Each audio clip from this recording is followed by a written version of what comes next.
Welcome to episode 202. This week's show is Welcome a look back to Jumpstart Your where Joy, I am a podcast that looks revisiting at the one of the inspiration, most downloaded intention, episodes and of season actionable 4, steps and it to is help you the show jumpstart joy where in the world, I talk about in your how life, joy and is in the most other people's vulnerable lives. of all emotions. This is your host, and Paula I kind of mash that up with how it goes from being so easy to feel joy and experience joy and just lean into joy as a child, and then based on some of the information that Brene Brown shares in her Netflix special, how then joy becomes the most vulnerable and the most difficult of all human emotions to experience, which was an eye-opening revelation to me when I first heard it. But of course, then it made so much sense because, yes, humans have a really difficult time with the extreme emotions like grief or joy. So that's what this episode is all about. Before we get there, I want to say hello and thank you so much for tuning in. I'm really glad that you're here. If you are new to the show, Jumpstart Your Joy is a podcast that comes out every week on Tuesdays. This is the end of my 4th year of podcasting, so I'm going into my 5th year. It's been a lot of fun. I've learned so much. If you want to catch up with some of what's happened in this last season, I really encourage you to go back and listen to the recap show of season 4, which you can find at jumpstartyourjoy.com/final4 because it's the 4th season, so it's the number 4. And that's where I do the countdown of the most downloaded episodes of this year. And right before that, if you're curious about more of the insights of a podcaster who's been at it for a while, you can find that in episode 199. All of this, of course, is also on the website at jumpstartyourjoy.com, and along with, 190 whatever other episodes that I've done, and some great information about how to unlock more joy in your life. While you're on the website, be sure and sign up for my weekly newsletter, which is called 3 Things Thursday because it comes out on, Thursday. And in there, I unpack the inspiration, intention, and action that you can take to bring more joy into your everyday life. And it's usually based on something that we've talked about in the weekly show. So this one will be a lot of fun, and it'll be more about how joy is vulnerable and how to lean into feeling more joy in your life. So if you're curious about this episode, you can find the show notes for this one at jumpstartyourjoy.com/joy-is-hard. And then you'll also see the sign up there for 3 Things Thursday, which is the weekly newsletter. So let's get on to the show. I can't wait to share this one with you guys because it feels like it has been brewing around in my head for an entire week at least, and really came up because of the things that I experienced while I was on spring break with my son, which was just last week. We got to spend a ton of time together, which was really special because he's 8, and I call him Zoom on the show. That is not his given name. But Zoom and I got to go on a road trip. We spent a couple nights in an Airstream camper in Santa Rosa, California, and you can see pictures of it on Instagram. Jumpstart Your Joy is my name there. It was a really special trip, and we got to go to the Charles Schulz Museum and Mrs. Grossman stickers. If you're about my age, you'll remember those amazing stickers, the big heart or the big bear that were from the 80s, and we got to go to the sticker factory, which is in Petaluma. We also went just this last weekend to Kennelin Camp for an alumni reunion, and this is a camp that has been in business for 74 years. It really is the quintessential kids' summer camp. It was started by a husband and wife team who were then later called Uncle Max and Aunt Marion by all the campers because the first set of campers had literally been their nieces and nephews. I started going there when I was 12 and would spend a couple weeks each summer at this great sleepaway camp, and later worked my way up through their counselor and training program to become a director my last summer there. And it was really cool to see a bunch of the people that had been on what they call the town council, which is kind of the leadership team, all came back this last weekend, my sister and her family included, along with my husband and our son. And it was just a really special time to be able to revisit some lovely memories and some really formative memories. And, so I'll set the scene for you guys a little bit. It's a camp that's in the Santa Cruz Mountains. So it's surrounded by redwood trees. It's 300 acres. And, there's little cabins for each group of 8 to 10 kids that have a counselor or two in their cabin. Every night there's a campfire that used to be led by Uncle Max himself. And there were skits and always a 4th of July picnic and times in the pool and morning walks that were just filled with misty air. And it just really was and still is a very magical place. And as we were sitting around the campfire this last Saturday, and some of these songs that we used to sing together talked about joy. And, one of them, the refrain is, I've got peace like a river. I've got joy like a fountain. I've got love like an ocean in my soul. And another one is the song Today, which is really kind of like thinking about all of the beautiful things that are happening in your day. And then it ends with, ere I forget all the joys that are mine today.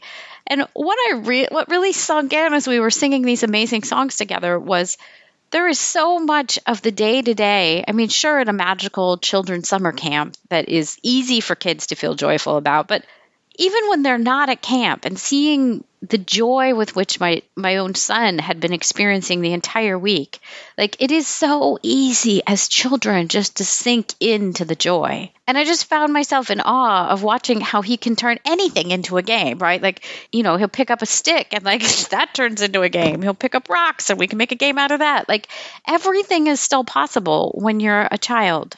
As children, joy is easy. It just comes naturally. I remember that as being a counselor, and maybe that's part of why I loved it so much, was you really just get to sink into the wonder and amazement that children meet the world with every day. And, I had the really rare opportunity to get to see this firsthand with my son this past week as well. I mean, yes, kind of like camp, we had a lot of structured and planned things that are meant to invoke joy. I mean, obviously visiting a sticker factory and seeing drawings of Snoopy and Woodstock the bird were very delightful. But I also saw in the quiet moments how my son can make a game out of just about anything at any time, and how he sometimes will still just belly laugh in the car for what seems to be no reason. Like he'll just crack himself up. And it was a delight getting to see how he'll befriend any animal or any other human or just talk to them simply. And it's because for him, the world is still so full of possibility. He hasn't built up a sludge of stories like the rest of us that adults carry around with them. Those are the ones that tell us like to be careful, or that we need to act a certain way, or that we shouldn't trust people, or that we should be worried about things happening. And so the other really interesting bookend to this week was, of course, Brene Brown has recently released an amazing special on Netflix called The Call to Courage. And if you haven't watched it, the link is in the show notes. It's amazing, and I highly recommend it. I was getting texts from friends and family this past week saying, oh my gosh, have you seen this special? Because Brene Brown is talking about how joy is the most vulnerable emotion that humans can experience. And so when you put this inherent joy that I am seeing and have experienced with children, it's natural, it's easy, it's simple, it just happens, to this messaging that I also know to be true, and this piece that Brene Brown is unpacking about how joy is actually vulnerable, I found myself up against this question of, when did being joyful get to be hard? When did that happen? Because clearly we all started out in this way that it was so simple and easy and fun, and we didn't think about having to tune into joy. It just happened. So when did it become vulnerable to be joyful and experience joy? So let's dig into that a little bit. If you've watched the Brene special on Netflix, you'll know that she's sharing that in her studies of shame and vulnerability, and she is a researcher. So this is hard and fast data. She does lots of interviews. She interviews people. She gets their take on what's going on around both shame and vulnerability. And what she's discovered is that people, when she has these interviews, are stating that joy is the most vulnerable of all emotions. And here's a quote. You can't have joy without allowing yourself to be seen. Joy is the most vulnerable and terrifying of all human emotions. Vulnerability is the birthplace of joy. True belonging requires you to be who you are. And this just struck me so solidly that as children, joy is easy. It comes naturally. And I saw it all week, and I know it to be true. And kind of the moment for myself, if I put these two things together, the ease with which children experience joy and then the hardness with which adults experience joy, is that I've got to believe that somewhere along the way, that it was in growing up and being conditioned for this world through school and through other experiences, through playing softball in my case, through even possibly going to camp, that there were rules about how to be, that this growing up and this conditioning in our world is what taught each of us that joy is vulnerable and hard. And I want to be clear here that it's not so much that an adult came forward and told us, be worried about joy, or joy is dangerous, or anything of that nature. I think it's quite the contrary of that well-meaning adults who want to keep us safe and who want to teach us how to be the best version of ourselves oftentimes teach us rules that then don't necessarily directly match up with who we are as people at our authentic core, who we are at the center, or the rules don't quite match up with the way that we experience joy. I think there's also other people, through their own fear and their own misunderstanding and their own mistrust of the world, that already have pre-built-in stories, capital S stories, which means they believe something so strongly to be true that they act as if it is, even if it isn't.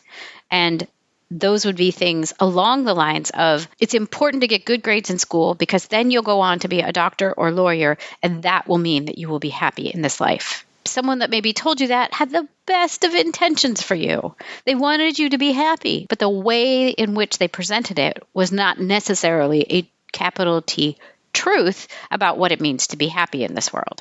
I had a ton of examples of these things while I was growing up, and maybe you can relate to some of these because these are all just mine. Maybe there was a teacher that told you your handwriting was too messy and you'd need to carry a typewriter to college. Maybe you ran into some mean girls in high school that told you didn't dress or talk the right way. Maybe you had a friend that told you that the dress you just bought and that you totally loved was ugly and too short. Maybe you had a teacher that shamed you for not understanding math in front of the entire class and put you in a cubicle to do your math with a kitchen timer. Maybe there was a choir leader that gave you the backhanded compliment of that your singing was nice and loud instead of complimenting you on the fact that maybe it was good.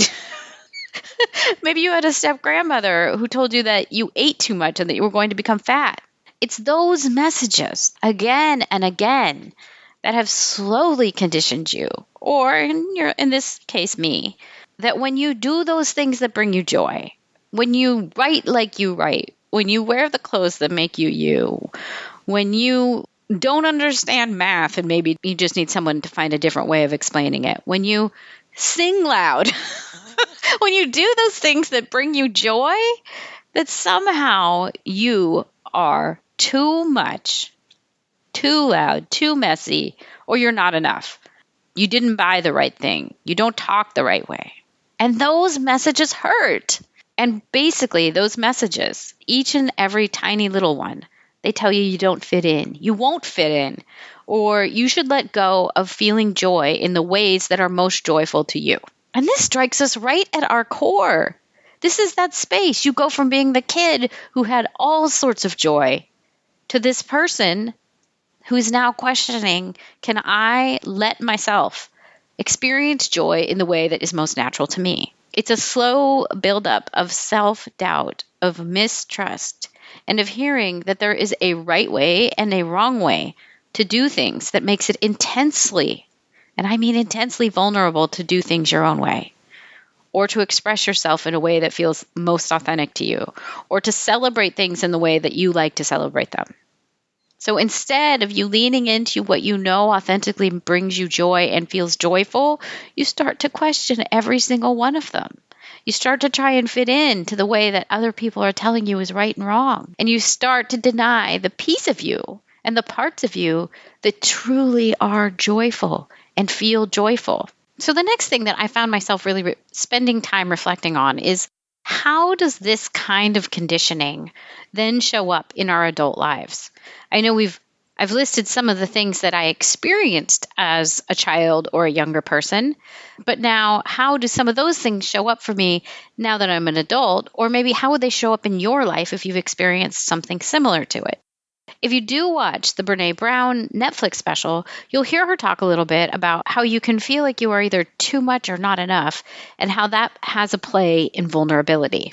In addition to those thoughts by her, I also reflected on many things that I can see coming out of the messaging and the conditioning that we are met with as young people, and how they play into some of our fears and doubts and mistrust currently as adults. What you see is that when you start to believe the messages and the conditioning and the right and wrong, and you're supposed to be this way, all that conditioning that we hit as we're growing up, is that you end up feeling in your adult life like you're too much or you're not enough, like we just talked about. You can see the impact of mean girls on your life. Sometimes people develop an imposter syndrome. There's an entire episode about it.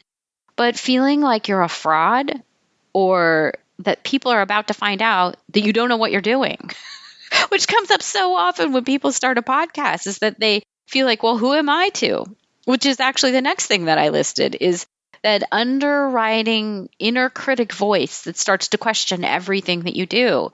And oftentimes when you get into this in life coaching, you understand that the inner critic is just those messages that you learned along the way somewhere that you now are listening to, and you're letting them inform your reality. You also see that when you start to believe, or you've already started to believe all this messaging and these lies of there's only one way to experience life and to be joyful, is that resistance comes up, right? And if you read the book, The War of Art by Stephen Pressfield, you can learn all about resistance. I'll also link up to that one.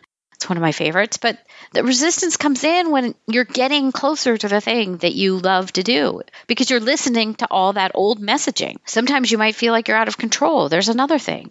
You won't trust yourself to make your own decisions. Your confidence may plummet if you start to listen to all that messaging that is not internal to who you are, but is external and coming from other places, but isn't authentically you. And self-image wise, if you want to listen to the interview with Stacia Savasic, you'll learn more about how to dress in a way that feels right for you. And all these things start to swirl around. You start to develop these stories, a capital S story, which is something that you've learned to accept as the truth, but really isn't true.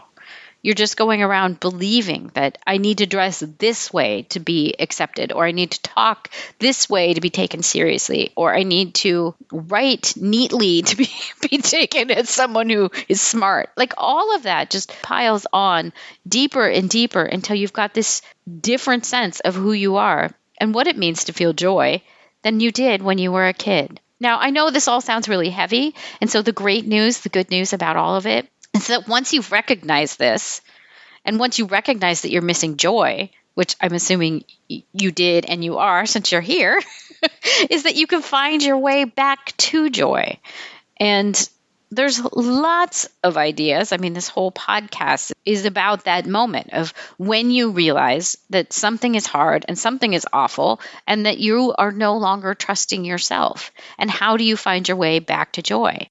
And so I've got a bunch of ideas, of course, in how to do this.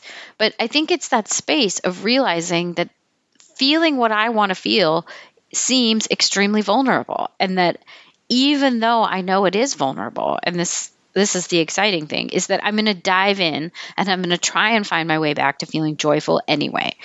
Even though there's all those stories out there that say that I'm either not enough or I'm too much, or that are rocking my confidence, or that make me feel like an imposter, I'm going to say, you know what? I see you out there, and I'm going to choose something different for this part of my life. So let's dive into some of the ideas of how you can get back in touch with that joy. The first one is to choose joy daily. Once you know that you want more joy in your life, you can own it and you can aim for it. I often call joy one of the wayfaring emotions, which means it stands out there as a direction that you want to head. You may not always hit joy because it's one of those, it's an emotion that you can't hold constantly anyway.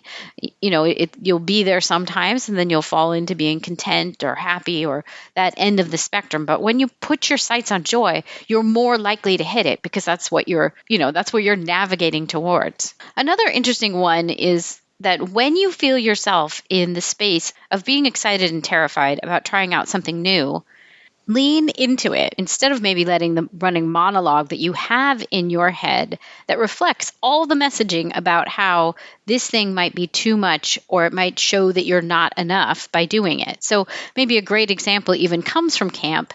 This weekend we went up on, I believe that they call it their monkey course, but it has a bridge that's up in the air and some netting that you can play in. And it's a lot of fun. And all the kids, when we went down there, just ran up the ramp. They started playing on the bridge. They jumped into the net. I mean, they had so much fun. But if those same kids had allowed some of the conditioning that might be present in an adult life to run the show, it could have been, oh, you'll get hurt. You need to be careful. You'll look foolish. Somebody will see your butt from below.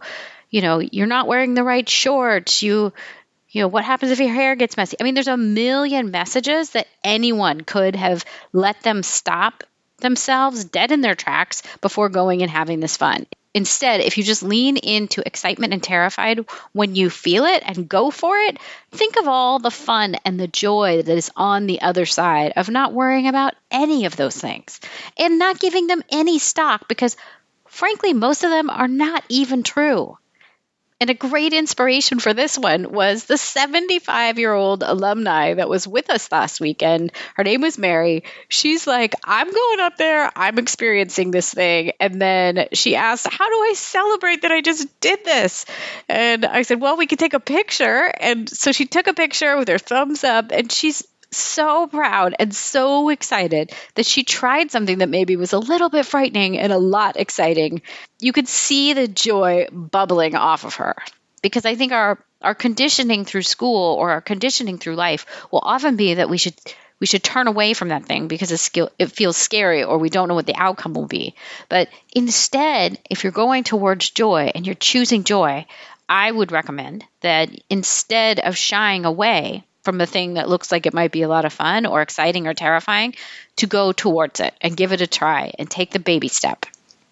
Another one that's come up really big on this show time and time again, and it actually came from an interesting conversation with Julia Samuel, who works with grief, is schedule time in your day, in your life, in your week for joy. And she said this, and when she was on, she said this in the context of people who are grieving need to schedule joy into their lives, just so that they have that bookend and that cornerstone that they can feel something besides the grief. But I think it's important, whether or not you're grieving, to schedule joy into your life. So that means looking for places maybe that you've always wanted to visit. An example for me in this past week was I had always wanted to go see the Charles Schulz Museum. I loved Snoopy growing up. I wanted to go see more about it. And so we got to. Another one was Mrs. Grossman's stickers. I loved those stickers so much as a kid. And so it was really joyful to be in the space where they were being made and to know that that mission has continued. You could also make a decision to return to places that have brought you joy in the past. There might be a place that kind of feels like your heart's second home. I have one. It's San Damiano Retreat out in Danville. It's amazing. If you're local, you should visit it. Or going to a labyrinth feels like it's especially joyful to me. But the thing here is that you have to make space in your calendar. You could know that each of those things seems joyful to you, but until you schedule it in and put it on your calendar, it's going to be really hard to get to go do it. I make a joke of my own family is if it's not on the calendar, it's not happening. And so I would recommend scheduling time into your day or your life for joy. If you've listened to this show for a while, you know that the first question whenever I have a guest on is, what brought you joy as a child? What were your earliest sparks of joy? And looking back even at kind of the progression of this episode, we know that joy was easy or easier as a child for almost everyone. I have had a couple of guests that didn't have a particularly good childhood, and they admit it, and they often will bring up how their life was really hard. And so I think you may still be able to tap into that if you didn't have a joyful childhood. You may be able to still ask yourself, well, what did I like to do if joy feels like too much of a stretch?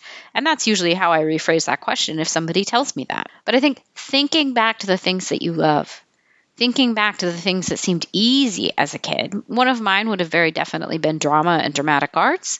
And when I realized that like 10 years ago, then I went and found the ACT, which is in San Francisco, and started taking acting classes. And that was so much fun. And it brought me back into that space that felt particularly joyful as a child. You probably have something similar to that, and you can bring that into your present life. If you're really struggling around that, some things that past guests have brought up as very joyful for them as children, 3 of the big ones were hang out with animals.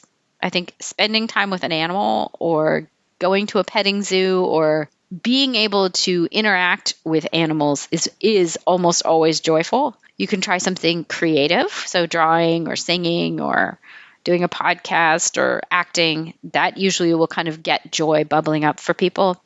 Another one is getting in touch with nature, either by walking or observing or going to the beach. Kind of the themes of nature almost always come up in when I ask the last question, or what are 3 ways that you can think of to jumpstart joy in your life, in the world, and other people's lives? And obviously, there's a ton of great ideas if you go back to listen to past episodes. One of the things that Brene Brown mentioned in her talk on Netflix was she found that people who have a gratitude practice and who believe in a higher power in the universe, whether that be a divinity or God or whatever you want to call that force, people that have gratitude and believe in a higher power are those who tend to be more joyful. So you could take up a practice of a gratitude journal, which also comes up for many guests.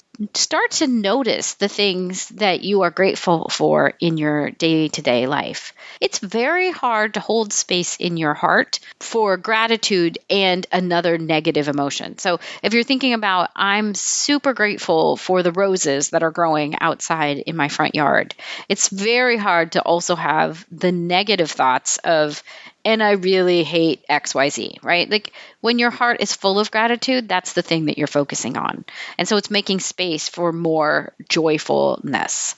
I think you could also, if you're having a hard time trying to figure out what brings you joy, is do a joy list. List out 10 things that have brought you joy and try and tap into one of those in a given day. Another way that I think each of us could start to undo some of that conditioning that we have all been a part of and that has made joy feel vulnerable for each of us is to do a mindful practice, an intentional practice, kind of to fall into the inspiration, intention, and action pieces that I'd like to talk about on this show, especially in season 4, is if you can catch yourself day to day when you hear yourself spreading shoulds, when you're trying to give advice or suggestions to people, or maybe when you're working with a child. Where are you bringing up shoulds that are not necessarily helpful? Where are you layering in the conditioning and perpetuating conditioning that is just causing other people to create their own stories that is keeping them from their joy? Another way of looking at this one is, how can you really embody and try and practice the famous doctor's code of do no harm in your day-to-day life? And this might mean refraining from giving unsolicited negative feedback to someone about their dream or their aspirations. It may mean holding back on suggestions or opinions that don't uplift others. It really is living the ideal of, if you can't say something nice, don't say anything at all. We all have the choice each day to uplift and encourage each other. And when we choose to do the other thing, then we are just stacking the deck for each other on negative stories and negative opinions that really don't help out anyone, even when they are sometimes said with the air quotes of best of intentions. So just kind of check yourself when you find yourself giving these opinions that are unsolicited and not positive. And this includes the feedback that you give yourself internally. So if you find yourself judging yourself and saying unhelpful and negative things about the things that you want to do or the things that bring you joy, kind of check yourself on that. Or if you find yourself sharing that kind of feedback with somebody else, it's also an invitation to check yourself and see where that voice is coming from inside of you. Or find some way to highlight the positive for someone else so that you're continuing the joyful message and you're limiting the amount of time that you spend with an unpositive message. Another item that you could try if you're feeling really stuck and you want to find joy is do something that surprises or delights you or someone else. This, for some reason, brings to mind back when Amazon first started doing their gift wrap. It was free. And I remember that my friend Ron, he would oftentimes select to have his items gift wrapped, even though he was sending them to himself, because he thought that would be especially joyful. So I think we can each look for funny little things like that maybe seem excessive or unnecessary, but they bring joy to your day because then you get a present and you get to unwrap it. And I love that, a grown adult was making that selection for himself. I think other things, my sister and her family often will get a cake and have it written on the top. We talked about this weekend of you swam your first lap in a big pool. And so there's a cake for that. And the family eats cake and celebrates this milestone that might feel a little bit silly on some regards, but it's big. It's big for a kid. So maybe you could do that in your own adult life where I did the hard thing, whatever that hard thing is. Get that on a cake. Have a cake. Enjoy yourself, because I think there's lots of ways to celebrate or delight yourself on a day-to-day basis. And the last one that I go back to is let joy be important to you. If you're listening and you are a listener, I have a feeling that joy is important to you and that you make room for it. And this very much leans into that intention piece. If your intention is to be joyful, you're going to find ways to do it. A story that comes to mind for me here is I know recently, and it may have been because I had left my 9-to-5 job and now I'm on my own and things are good and I get to spend more time with my kid and I get to have more of a flexible schedule. I get to do podcasting. I get to talk about things that really matter to me. And frankly, I've ditched a lot of the drama that was coming along with having a 9-to-5 job. And I've felt recently like at the same time, I'm kind of waiting for the other shoe to drop. And so I said the other day to my husband, I'm like, look, I don't know what's going on here, but I feel like we've got a story that we're telling ourselves that isn't necessarily true, but that the other shoe is about to drop. Brene Brown talks about this as well in her book, Daring Greatly, but it's called foreboding joy.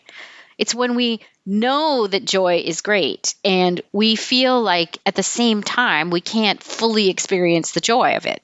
What I said to my husband was, I'm done with this feeling of like the other shoe's going to drop, like something bad's just around the corner. And of course, when you say those things, then the resistance often shows up in an uncanny way. And we can talk about that another time. But I just felt like I was super ready to let go of this thing where I was letting the feeling of something bad's about to happen be the thing that was lingering over my shoulder a lot of the time. And so I'm really happy to say that I have in many ways let that go. And I'm sinking into how joyful this existence and this experience can be when it is that I'm just allowing joy to be important to me. It's important. It's the thing that I love. It's my muse. It's the thing that I want to go after. And I want to experience it with my child and my family in a bigger way.